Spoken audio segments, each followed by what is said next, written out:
Great experiences build great leaders. Great leaders build great teams. This is Building Great Sales Teams.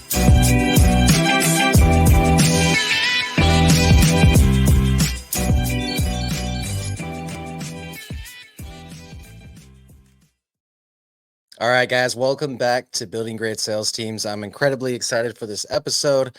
I've been following this individual for a few years now, and he actually spoke to one of my mastermind groups recently, Success Champions Networking, and I knew I had to have him on the show, and luckily I got introduced to him to have him on the show. I've got Steve Sims with me, and probably one of the harder introductions I've had to make because he does so much. And he just put a few on his business holdings.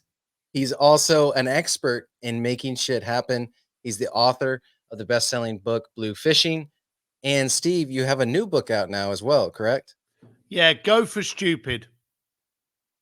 Fantastic. Why? Oh, well, first of all, Steve, thank you for being on the show. It's an honor to have you here. And I got to see some of your videos with a little bit of your backstory and everything. Very cool. And then I saw your website as well. And some of the testimonials on that were very, very interesting.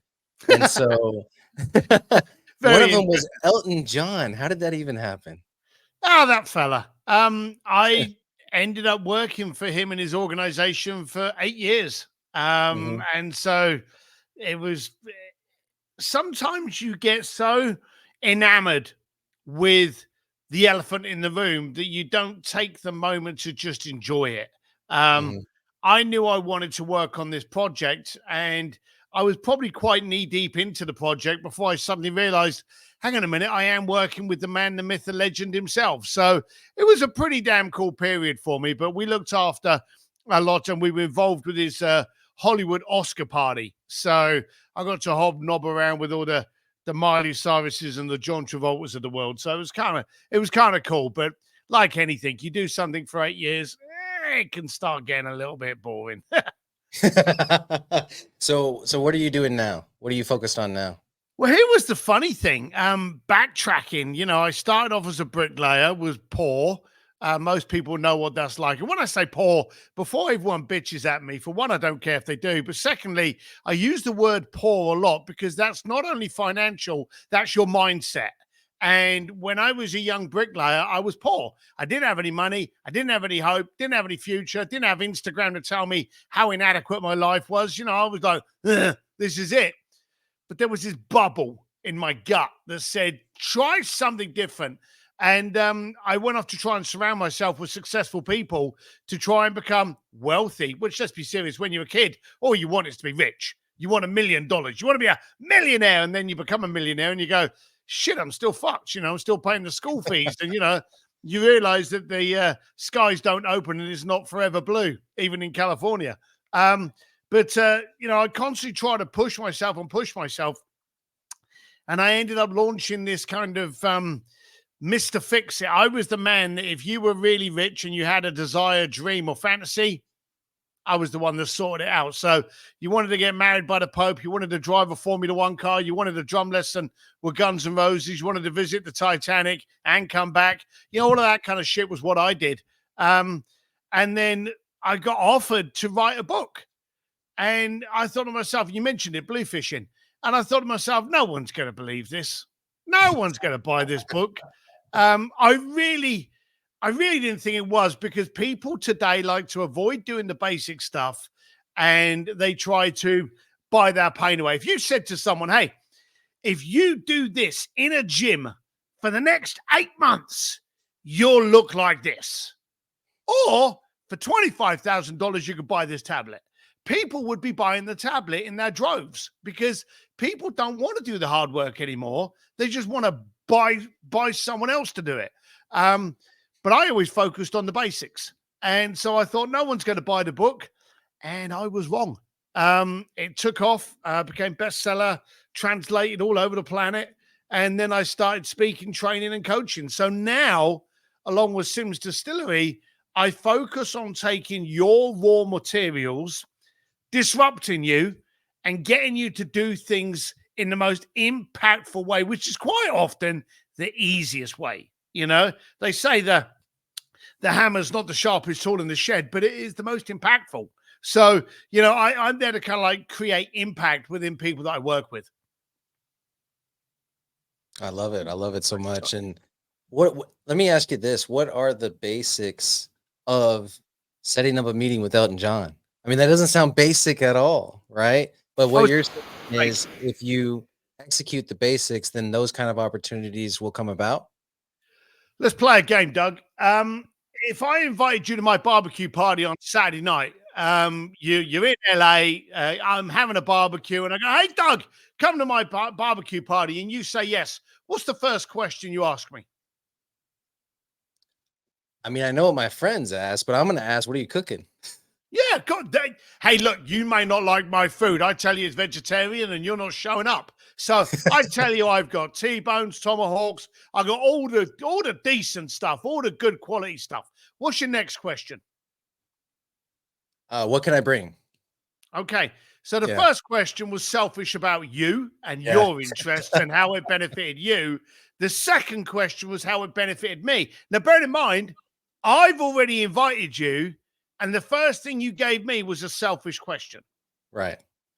Now, that's primitive, a little bit hurtful, but it gets the point across that in today's business, most people get into relationships because of how it benefits them. Hey, 100%. if I can get a meeting with Elon Musk, I can pitch him my business. I can get him to validate my company. I can get a testimony. It's all about you.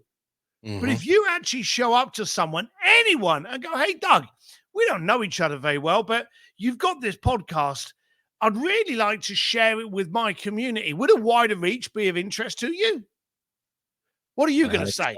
No, go away, Steve. So when you go to someone, whether it be Doug Mitchell and his podcast or whether it be Elton John and his Oscar party, and go, hey, I've got a way that we can create more impact with what you're doing.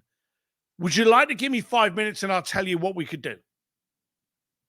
And then all they got to do is hire me to make it happen. So the point is, in today's world, we focus way too much on what it can do for you rather than what it can do for them. And if you focus on them, then they will grab you by the legs and drag you through the door and just go, right, get it done. So whether it be Elton John or you, focus on it being them. I love it. And it makes a ton of sense. And I'm guessing it's why you titled your book, Go for Stupid. Yeah, so that actually was a title that we had like probably about 20 years ago now. We noticed that a lot of people, and we do this within business now, when you've got a goal and you're making, I don't know, 100 grand a year, and you go, right, my goal for next year is 15% more. So I'm going to go for 115 grand. You know, why? You know, why do we set our goals and aspirations too low? A lot of the answers is because we're scared of people mocking us.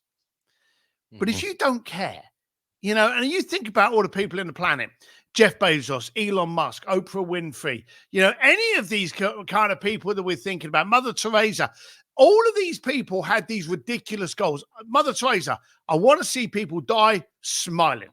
Elon Musk, I want to go to space. Jeff Bezos, I want a platform where everyone can get everything tomorrow. You know, they all had these ridiculous ideas, and everyone scoffed and laughed at them until they applauded. So I thought to myself, if all of our goals and aspirations were ridiculous and stupid, two things happen. When something's stupid, you become a child. Like if I say to you, Doug, let's do this, man. We're going to fight through. We're going to make the impossible possible. Yeah, let's make impossible stands for I am possible. Well, that's all fighting talk.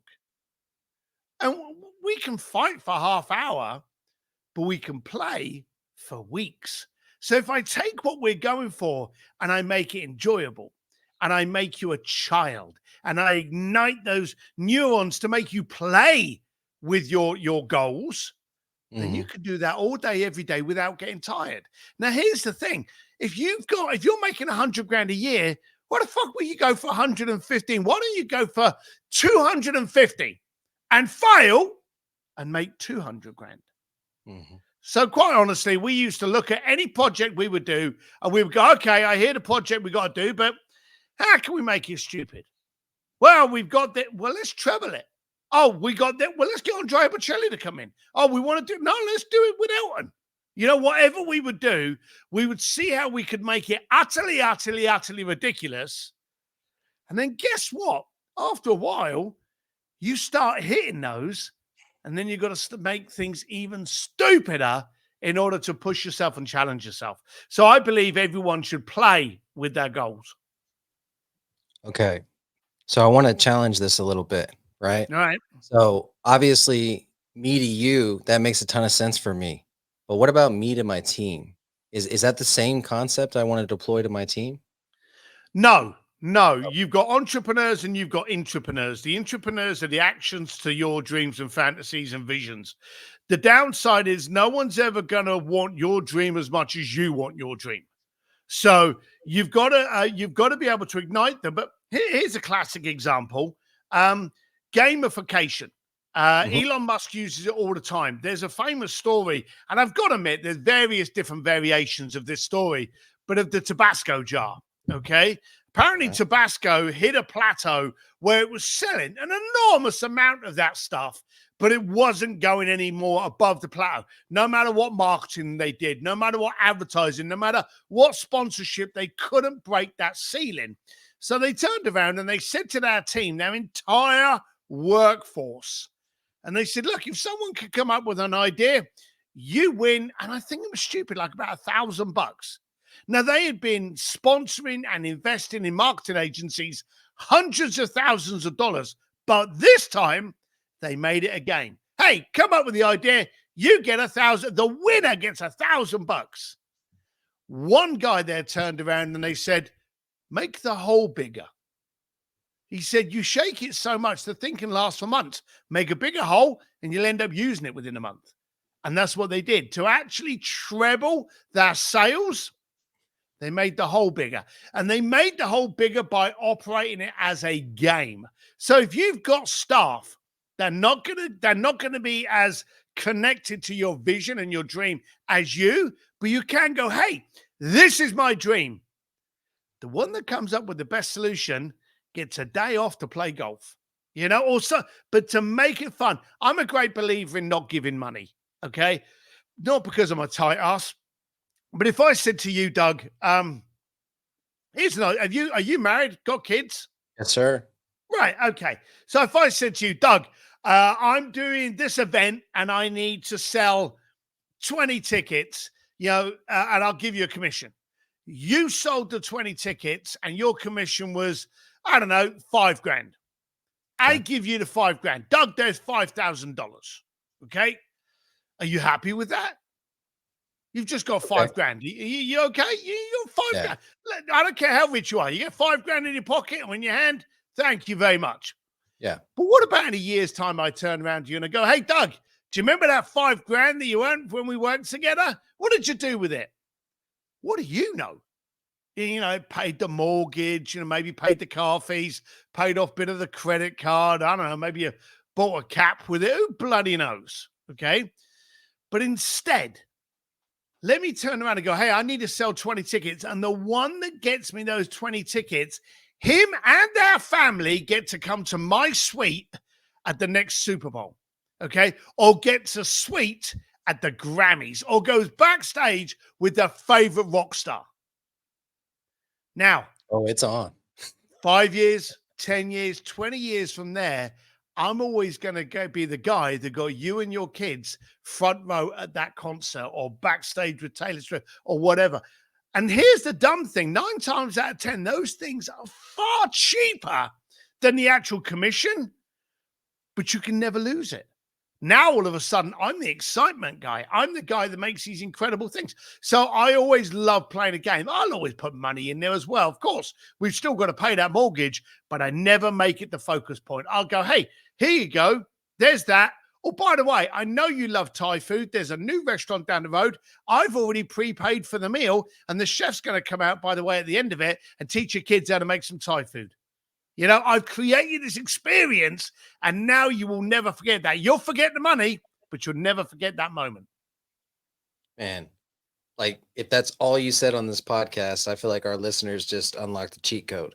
And it's twofold. It's twofold. It's motivation and creates more sales, right? I mean, Yep. that's what we talk about on here is building great sales teams, but it creates a culture that is sticky, that everybody wants to stay in because of those experiences you're creating for your people. And like you said, because of the nature of your business, you probably already have them in your month to month business. You know what I'm saying? You probably already have an event that you're going to that maybe you're paying VIP for yourself and you could also pay VIP for them and their family or something like that, or you're sponsoring or whatever the case is. You have these things already in your business that you can create experiences with and the culture just shoots through the roof. And Now I've always they don't have to be big. And I think the word there that everyone needs to hook on that you mentioned is culture. We want a culture where we are giving, we are connected. Like for argument's sake, how good are you at marketing? not that good. Not that good. I'm pretty damn good at it. In fact, I own a marketing agency and I fucking hate it. Okay. I absolutely hate marketing. Okay. But when we got in this call, what was the first thing that you actually declared that you were impressed about that you made known to your listeners? Can you recall that? The Elton John review. I would rather listen to someone that says something nice about me that's actually paid than listen to your slick advertising copy. So Okay. I'm always about the testimonials. I had a guy this morning and I train people to be speakers and I do all loads of different stuff. And this guy was like, hey, I really want to talk to you about training. I was like, do you know, I want to talk to you, but I'm not going to. And the guy was like, why? Surely you want to make a sale here. And I went, actually, I don't. I want to make a connection and I want to make it right for you. Here's two people that have just finished the program. One of them finished it a year ago and is off and is doing great speaking gigs. The other one's only just finished by about 2 weeks. So you've got both ends of the spectrums. Speak to them. And if it works for you and it excites you, we'll have that conversation. But there's nothing better than speaking to someone that spent 15 grand with you going, that was the cheapest money I ever spent. You've got to take that. You bite his arm off and take that deal. And he came back to me. He came back to me really, really quick. So I love testimonials. There's nothing better than the referral market. But here's the dumb thing, and I'm talking to your listeners now. How many times do you get your clients to become your front line of marketing? How many times do you get them to do your work? No, it's massive. And it again, it's twofold. Like everything else you've been saying has so many applications across your business, especially if you have a sales team. Like another one is how how are you executing on getting your sales reps that are doing amazing already and are a great testimonial to recruit? Yeah. How often are you putting them in positions to recruit? Because that's another review, just like you're talking about. And then the people you get from that one, you don't have to sell them on the position. Like you Yeah. don't have to sell them on the program. But two, they're going to be bought in already. As soon as they walk in the door, they're ready to roll, and they're going to do whatever you ask them to do. Well, you say about it has so many applications. Mhm. How cool would it be that if a hot girl told another hot girl that you're the date of the year? You know, and there's nothing better than a testimonial. That's You a know, great way to put it. it's the greatest marketing in the absolute planet. Yet it's the number one ignored resource we have. We'd much rather go and waste 10 grand on Facebook ads, Mhm. trying to grab some cold traffic and getting in front of eyeballs that should never see you, than actually going out to your people and going, hey, would you do me a favor? If you really liked what I did for you, if it really worked, and more importantly, if it solved your problem, what 10 people do you know that should know that? And would you allow me to send them something? Would you allow me to record or just take down a little testimonial from you and share it? But people don't do it. They kind of get scared. You can get scared before you ask for the money if you like. You can get scared making sure you do pull off a good deal.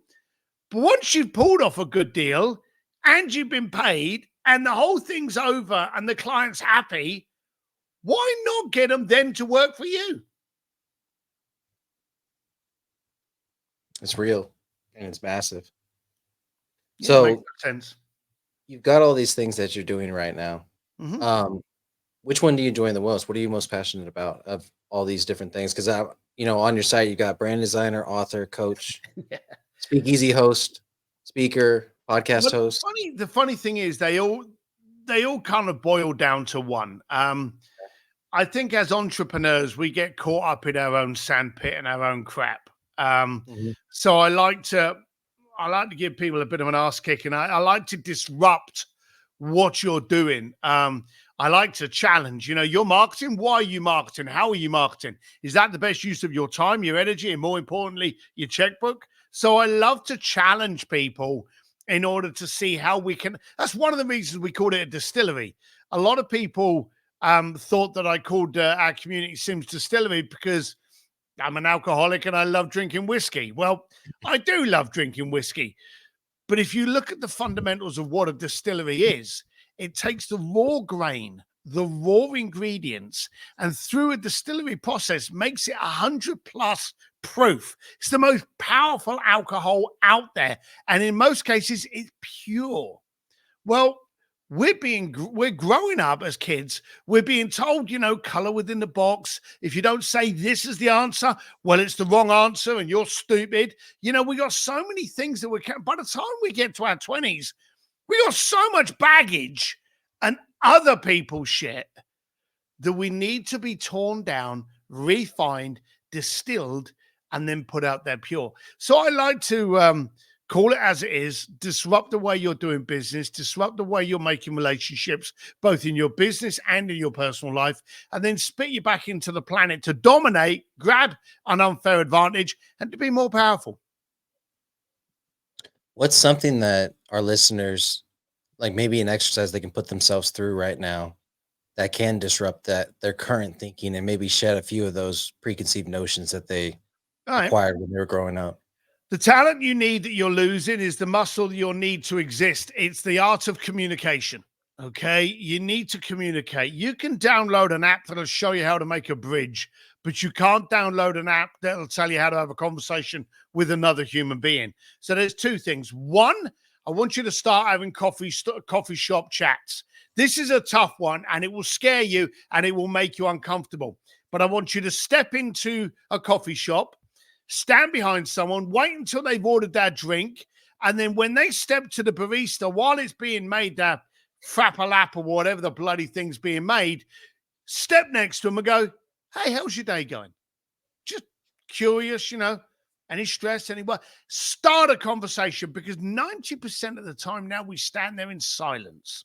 We went through COVID where we were ripped apart with the ability to be able to have a communication with another human being. And now when we're in a coffee shop, we're intimidated to do so.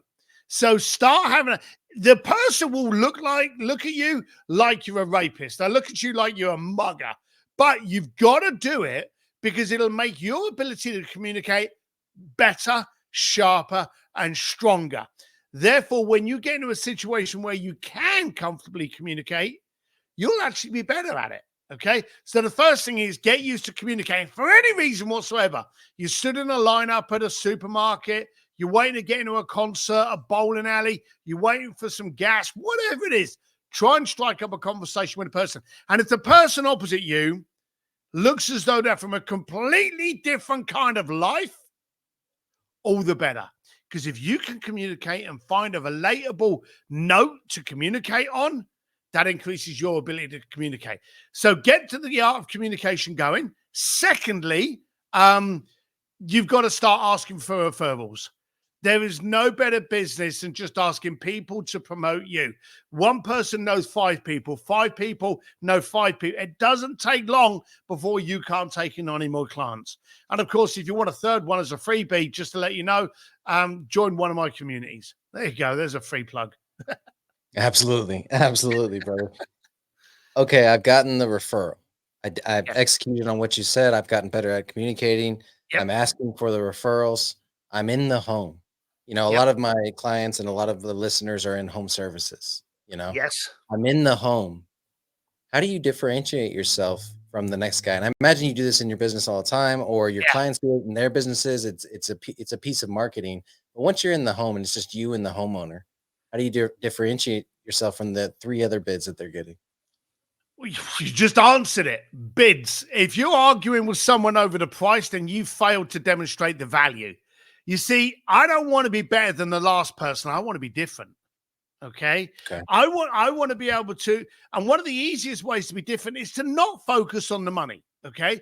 What is the problem you have? And I've worked in a lot of conferences. I've done a lot of work with HVAC, solar systems. I was a bricklayer. I've worked in the building and the concrete conferences. I've done a lot with home services. The bottom line of it is most people are in there bidding on the price. And if you're communicating on the price, it's a race to the bottom. You've got to communicate on the value. How fast do you need this done? How well do you need it done? How quietly do you need it done? What is the maximum level of destruction and disruption you're willing to accept during this product and a project? And what is the minimum? Let's make sure that we work for you. Pay attention to them and ask them questions. Demonstrate that you care about being the solution, not the invoice. I'm gonna let that sit for a second because that was beautiful. That was beautiful, especially the piece about what is the maximum level of disruption you're willing to accept to get this product.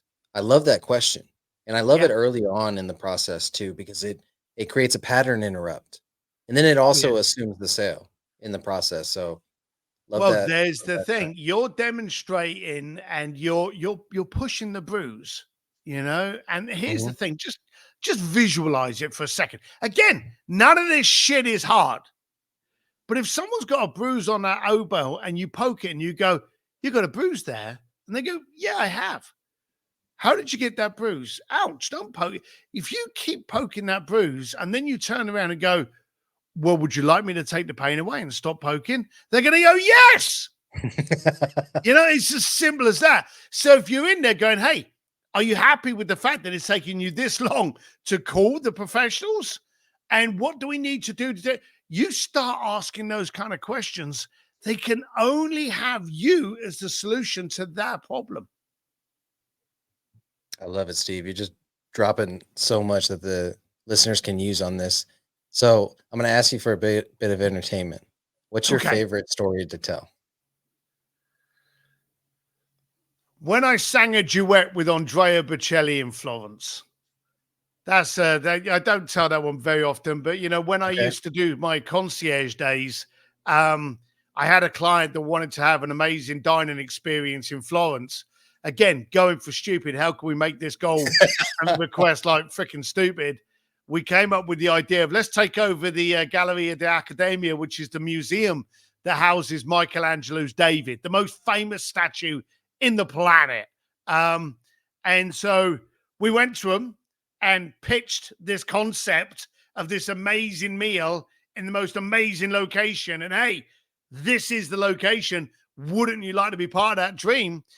And we were stunned. They said yes, and I was like, shit, I've just got it. And then I contacted Elton John because I wanted to get Andrea Bocelli because he lives in Florence and Okay. the most famous entertainer in Italy used to be Pavarotti. He passed away, but Andrea Bocelli is the most famous Italian entertainer. And he said yes. And I'm Wow. like, shit. And so I'm in the museum and I'm sat next to Andrea Bocelli and we're on this plinth. Now, the thing about museums you got to understand, and I'm sure you'll think about it when it makes sense, they're marble. So singing in like a marble room is the worst acoustics in the planet. So Yeah. I'm sat next to Andrea Bocelli and we're all quiet and we're just looking at the view of David and the clients haven't turned up and the people are setting up the table for the meal. And all of a sudden he goes, whoa, whoa, whoa, whoa, whoa, whoa. And his voice is amazing, not like mine. And he did that. And so then I did that. I won't hurt you by doing it again, but I did it. And he looks like he's blind if you don't know who Andrea Bocelli is, but he faces towards his wife, Veronica, says something in Italian, And she looks over to me and she said, Steve, what were you doing? And I said, look, we're in the academia. We're in front of David, and I got Andrea Bocelli singing. When is the next time I'm going to get the chance to do a duet with Andrea Bocelli? And she laughed, told him that. He laughed, looked at me, and he went, stop. That was it. So I don't think he wanted an encore, but No. no, he didn't want. But I got to sing a duet with Andrea Bocelli, so that's good enough for me. That's fantastic. I don't unfortunately know who that is, but I'm going to look him up right after this podcast now and check him out. That sounds amazing. All right, last question. I know I want to respect your time. Yeah. And I ask this of all my guests, what does legacy mean to you, and what legacy do you want to leave behind? Do you know, I get that question a lot, and it's not a focus of mine. A lot of people want to leave something behind. I want to leave something now. I want someone to actually be in something.